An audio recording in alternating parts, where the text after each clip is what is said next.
Hello' everyone, আজি আপোনালোকৰ বাবে লৈ আহিছোঁ এটা মিঠা ৰেচিপি। থাম্বনেইলটো দেখি গম পাইছেই চাগে, বিস্কুটৰ ৰেচিপি। আহকচোন চাওঁ তেতিয়াহ'লে মই এইটো কেনেকৈ বনালোঁ। ৰেচিপিটোৰ বাবে এতিয়া ইয়াত একাপ ঘিউ লৈছোঁ। মই পতঞ্জলি ঘিউটো ব্যৱহাৰ কৰিছোঁ। আপোনালোকে আপোনালোকৰ মন পচন্দৰ যিকোনো ঘিউ ব্যৱহাৰ কৰিব পাৰে। আৰু লগতে একাপ চেনি পিচি লৈছিলোঁ। পিচি লওঁতে চেনিখিনি 1.5 কাপৰ জোখৰে ওলাল আৰু মই 1.5 কাপেই ইউজ কৰিছোঁ ইয়াত। এতিয়া আটাইখিনি ভালদৰে মিলাই লৈছোঁ। চেনিখিনি ভালদৰে ঘিউখিনিৰ লগত মিক্স হ'ব লাগিব, সেইকাৰণে এডাল উইস্ক লৈ মই ভালকৈ ফেটি লৈছোঁ। এনেকৈ আপোনালোকে 5 পৰা 6-7 মিনিট সময় ফেটি ল'ব। এতিয়া এই মিশ্ৰণটোৰ লগত বাকী ইনগ্ৰিডিয়েণ্টখিনি এড কৰি ল'ম। এতিয়া মই একাপ বেচন লৈছোঁ। বেচনখিনি এড কৰি লোৱাৰ পাছত তাত আধা কাপ ময়দা লৈছোঁ আৰু আধা কাপ আটা ব্যৱহাৰ কৰিছোঁ। এতিয়া আটাইখিনি ইনগ্ৰিডিয়েণ্ট এখন চামুচেৰে ভালদৰে মিলাই লৈছোঁ। এইদৰে মিলাই লোৱাৰ পাছত মই হাতেৰে আটাইখিনি ভালদৰে মঠি ল'ম। মঠি লৈ পেলাই এটা ডো ৰেডি কৰি ল'ম বিস্কুটৰ কাৰণে। ডোটো আমাৰ ৰেডি হৈ গ'ল। আৰু ডোটো ৰেডি কৰোঁতে আপোনালোকৰ যদি অকণমান ঢিলা নিচিনা লাগে তেতিয়াহ'লে আপোনালোকে আটা বা ময়দা অলপ এড কৰি ল'ব। এতিয়া মই সৰু সৰু চাইজৰ বল বনাই বিস্কুটৰ শ্বেপ দি যাম।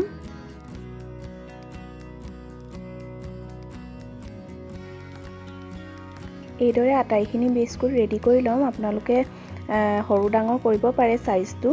মই অলপ ডাঙৰেই কৰিলোঁ। বিস্কুটখিনি বনোৱা আমাৰ হৈ গ'ল। এতিয়া তাৰ ওপৰত সজাবৰ কাৰণে অকণমান ড্ৰাই ফ্ৰুইটছ এড কৰি দিছোঁ। আপোনালোকৰ মন পচন্দৰ যিকোনো ড্ৰাই ফ্ৰুইটছ ইউজ কৰিব পাৰে বা নকৰিলেও কোনো কথা নাই, এইটো অপশ্যনেল হয়। এতিয়া কেৰাহী এখন জুইত পাতি লৈছোঁ আৰু ঢাকন লগাই ইয়াক 10 মিনিট সময় প্ৰিহিট হ'বলৈ দিম। এতিয়া বিস্কুটখিনি যিখন ষ্টীলৰ প্লেটত বেক কৰিম, সেই ষ্টীলৰ প্লেটখনত অলপ ঘিউ ভালকৈ সানি লৈছোঁ।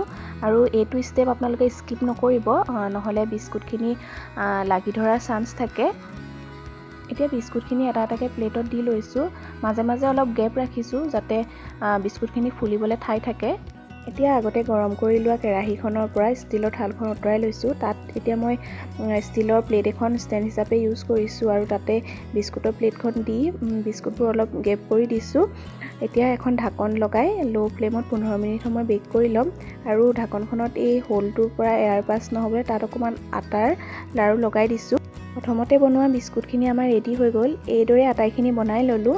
এয়া চাওক, বিস্কুটখিনি ঠাণ্ডা হ'লেহে কিন্তু মচমচীয়া হয়, তাৰ আগত কিন্তু কোমল কোমল হৈ থাকে। এয়া মই আপোনালোকক ভাঙি দেখাইছোঁ। বৰ ধুনীয়াকৈ মচমচীয়া হৈছে। এবাৰ ট্ৰাই কৰি চাবচোন এইদৰে ঘৰতে বিস্কুট বনাবলৈ। ভিডিঅ'টো চাই কেনেকুৱা পালে বাৰু? যদি ভাল লাগিলে এটা লাইক কৰিব, শ্বেয়াৰ কৰিব আৰু মোৰ চেনেলটোত যদি নতুন হয় ছাবস্ক্ৰাইব কৰিব আৰু কাষতে থকা বেল আইকনটো প্ৰেছ কৰি অল কৰি দিব। ধন্যবাদ।